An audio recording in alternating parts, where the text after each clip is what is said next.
반갑습니다. 오늘도 하나님의 은혜를 간절히 사모하면서 성경책을 펴시고 또 말씀 묵상을 또 플레이하시는 우리 모든 성도님들 가운데 하나님의 귀한 은혜, 더하시는 은혜가 함께 하시기를 간절히 소원합니다. 오늘 우리에게 주시는 하나님의 말씀은 구약성경 오바댜서 1장 1절부터 14절까지의 말씀입니다. 이것은 오바댜가 받은 계시이다. 주 하나님이 에돔을 두고 하신 말씀이다. 주님께서 여러 민족에게 천사를 보내시면서 너희는 일어나라. 에돔을 쳐 부수러 가자 하신 말씀을 우리가 들었다. 나는 여러 민족 가운데서 너를 가장 보잘것없이 만들겠다. 모든 사람이 너를 경멸할 것이다.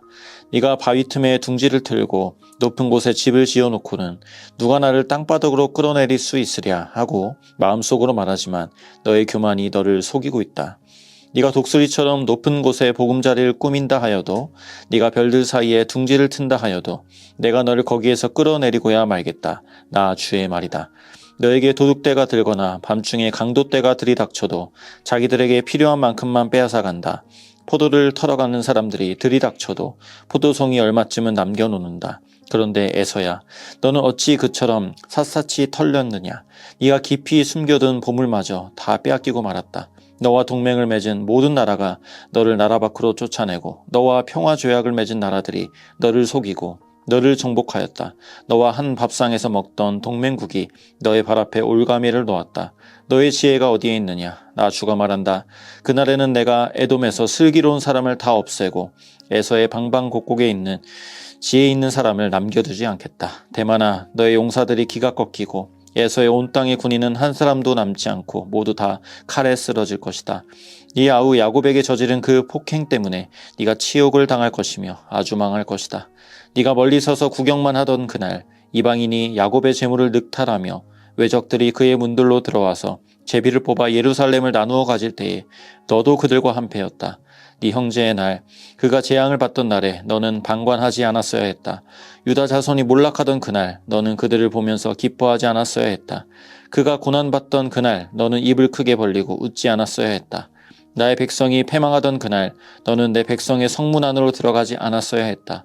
나의 백성이 패망하던 그날, 너만은 그 재앙을 보며 방관하지 않았어야 했다. 나의 백성이 패망하던 그날, 너는 그 재산에 손을 대지 않았어야 했다. 도망가는 이들을 죽이려고 갈라지는 길목에 지키고 있지 않았어야 했다. 그가 고난받던 그날 너는 살아남은 사람들을 원수의 손에 넘겨주지 않았어야 했다. 아멘. 오바댜서는 구약에서 가장 짧은 책입니다. 에돔 족속을 향한 심판을 예언하고 유다 백성들을 위로하는 메시지를 담고 있는 책입니다. 에돔 족속의 기원을 먼저 함께 살펴보면 창세기 25장까지 올라갑니다. 이삭과 리브가 사이에서 쌍둥이가 태어났는데 에서와 야곱이죠.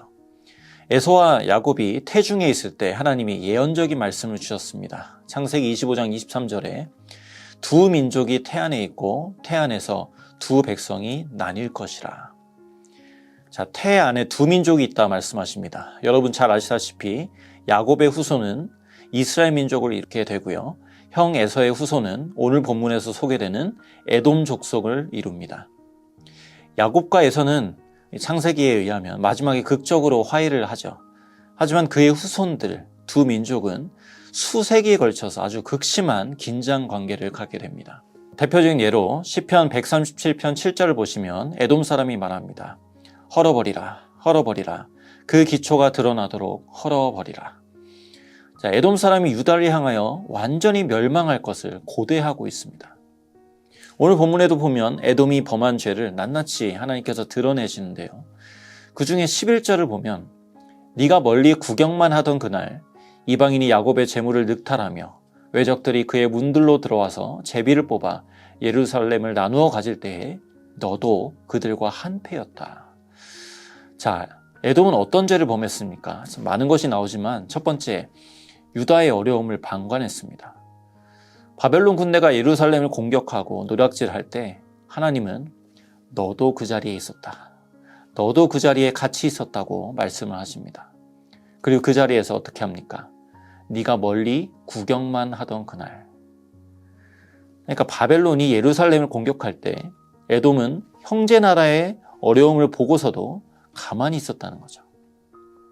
여러분, 성경은 형제의 어려움을 보고도 가만히 있는 것, 방관하는 것도 지금 엄중하게 따져 묻고 있습니다. 두 번째, 에돔은 유다의 어려움을 즐거워했어요. 12절 하반절에 보면 그가 고난받던 날 너는 입을 크게 벌리고 웃지 않았어야 했다. 자, 이것을 보면 에돔의 유다에 대한 감정이 녹아져 있습니다. 마치 이스라엘의 시조 야곱이 에서의 장자권을 빼앗아 갈 때 에서가 느꼈던 그 분노, 적대감이 지금 계속 수세기 동안 흘러온 듯 합니다. 그 적대감으로 유다가 당하는 곤란을 아주 통쾌해하고 즐거워하고 있는 것이죠. 자, 본문을 읽다 보면 특징이 있는데 이스라엘이라는 민족 이름 대신 야곱이라고 쓰고요. 에돔 대신 에서라고 그렇게 표현을 합니다. 자, 성경은 뭘 말하고 싶은 겁니까? 유다와 에돔은 형제 관계라는 거예요. 너희 두 민족은 형제 민족이라는 겁니다. 형제 민족으로서 서로 마땅히 사랑하고 한 마음과 한 뜻을 가져야 할 관계임에도 불구하고 상대가 멸망당할 것을 소원하는 것, 이것이 맞냐는 겁니다. 그 일에 앞장서서 공격하고 그 일에 동참하고 있는 것, 그것이 맞냐는 것입니다. 하나님이 진노하시고 심판을 선언하십니다. 우리 주님께서는 계명을 요약해 주시면서 하나님을 사랑하고 이웃을 사랑하라고 하셨습니다. 그리고 기도를 가르쳐 주시면서 하나님이 내 죄를 사하여 주시는 것과 나에게 죄 지은 자를 사하여 주는 이 둘을 명백히 하나로 묶어 놓으셨습니다. 왜 주님이 이토록 하나님과의 관계, 뿐만 아니라 이웃과의 관계를 중요하게 여기실까요? 하나님의 사랑뿐 아니라 이웃을 사랑하고 또 용서할 것을 그렇게 강조하실까요? 이웃을 사랑하는 것은 단순히 사람과 사람 사이의 문제가 아니라는 것입니다. 오히려 하나님과 우리의 관계가 어떠한지를 드러내는 중요한 척도가 된다는 것입니다. 돌아보면 우리 삶 속에서도 크고 작은 관계의 어려움들이 있지 않습니까? 관계의 어려움을 겪어보지 않은 사람은 없습니다. 혈연 관계라고 하는 가족 관계도 예외가 되지 않죠. 하물며 이웃과의 관계, 직장 동료와의 관계는 어떻겠습니까? 자, 관계적인 어려움을 푸는 열쇠는 그럼 무엇일까요? 근본적으로는 처음 하나님과 온전한 관계를 누렸던 그 상태, 하나님과의 친밀한 관계로 회복되는 것입니다. 그래서 기독교 작가 필립 얀시는 용서의 주제를 다루면서 이런 말을 했습니다. 인간과 전쟁을 끝내는 것은 하나님과 전쟁을 끝내는 것에 달려있다. 자, 성경에 쭉 나타난 구속의 역사도 보면 하나님과의 관계가 또 사람과의 관계가 이렇게 하나처럼 실타래처럼 얽혀있는 것을 보게 됩니다.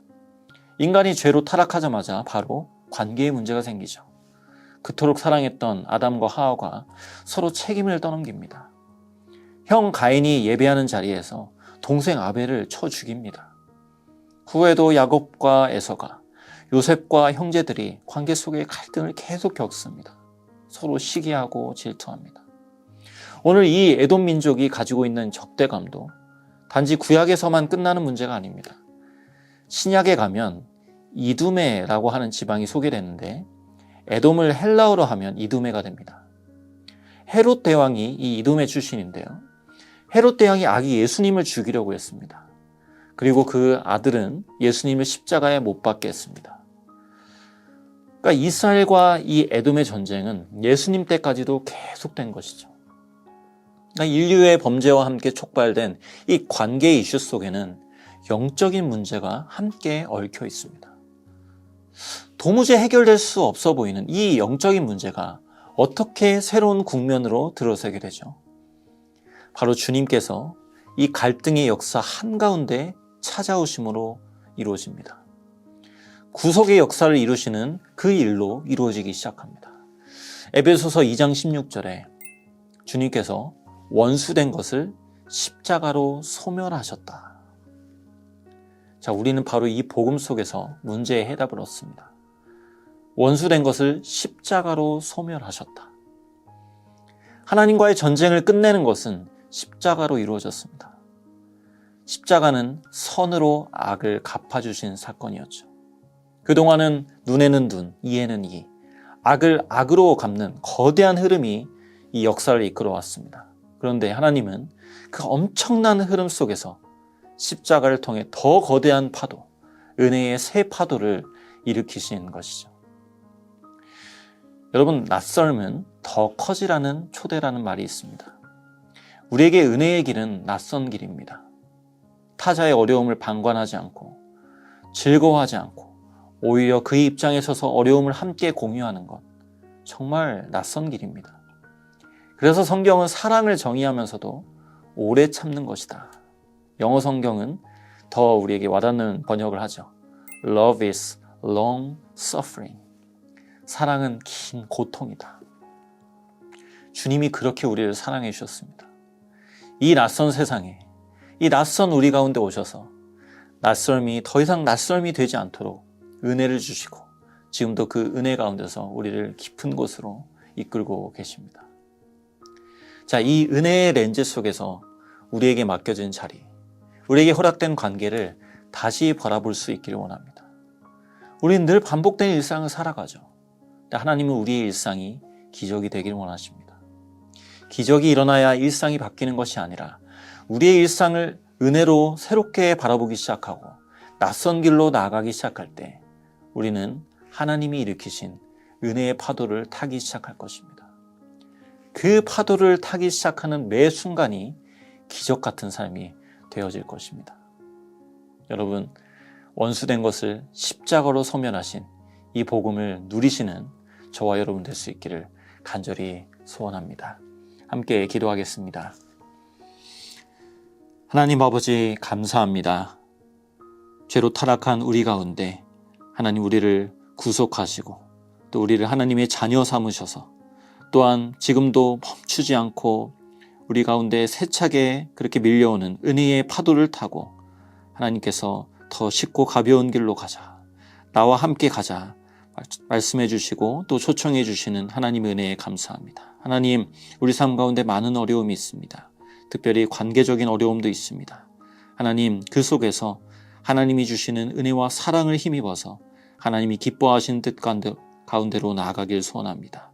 우리를 붙드셔서 우리의 일상이 기적이 되게 하시고 우리 일상 가운데서 하나님이 일하시는 그 놀라운 경험을 우리가 경험하고 하나님 아버지 앞에 찬양하며 경배하며 예배하며 영광 돌릴 수 있도록 우리의 삶을 붙들어 주시옵소서.